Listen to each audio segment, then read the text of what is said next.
প্রত্যঙ্গিরা হলেন এক রহস্যময় শক্তিশালী তান্ত্রিক দেবী, যার আরাধনা করলে শত্রুর কুপ্রভাব থেকে মুক্তি পাওয়া যায়। তার উপাসনা মূলত তান্ত্রিক সাধকদের মধ্যেই সীমাবদ্ধ থাকে। প্রত্যঙ্গী শব্দের অর্থ হল বিরুদ্ধ শক্তিকে প্রতিহার করা বা সংহার করা। তিনি দেবী কালী, দুর্গা ও চামুন্ডার একটি উগ্র রুদ্র রূপ। অনেক ক্ষেত্রে তিনি সিংহবাহিনী এবং হাতে অস্ত্র ও কাটা মুন্ড ধারণকারী। কিছু গ্রন্থে বলা হয় তিনি দেবী লক্ষ্মী ও দেবী সরস্বতীর সংযুক্ত রূপ। কথিত আছে যখন ভগবান বিষ্ণু নৃসিংহ অবতারে অসুর রাজা হিরণ্যকশিপুকে বধ করেন, তখন তার ক্রোধ অসীম হয়ে ওঠে। নৃসিংহের উগ্র রূপ শান্ত করার জন্য দেবতারা চেষ্টা করেও ব্যর্থ হন। ব্রহ্মা, শিব, ইন্দ্র ও অন্যান্য দেবতারা লক্ষ্মী দেবীর শরণাপন্ন হন, কিন্তু তিনিও নৃসিংহের ক্রোধ প্রশমিত করতে ব্যর্থ হন। তখন সমগ্র বিশ্ব কাঁপতে থাকে, কারণ নৃসিংহের ক্রোধ থামানো না গেলে সৃষ্টি ধ্বংস হবে। অবশেষে দেবতারা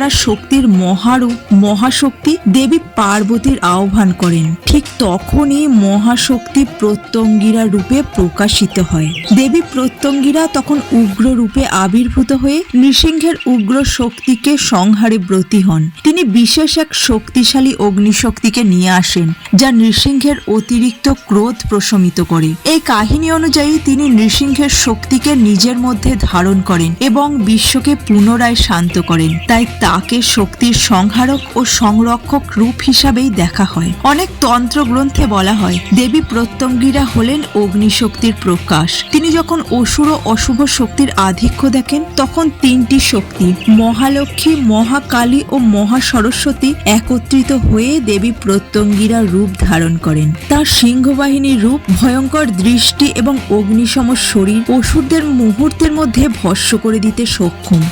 তাই তাকে সংহারকালী, মহাপ্রলয়া শক্তি ও আত্মরক্ষাকারী দেবী হিসাবে পূজা করা হয়। দেবী প্রত্যঙ্গিরা মূলত সংহার ও সুরক্ষার রূপ। তার আবির্ভাব নৃসিংহের উগ্রতা প্রশমিত করতে এবং অসুর নিধন করতে হয়েছিল। তিনি তন্ত্র সাধনার অত্যন্ত গুরুত্বপূর্ণ দেবী।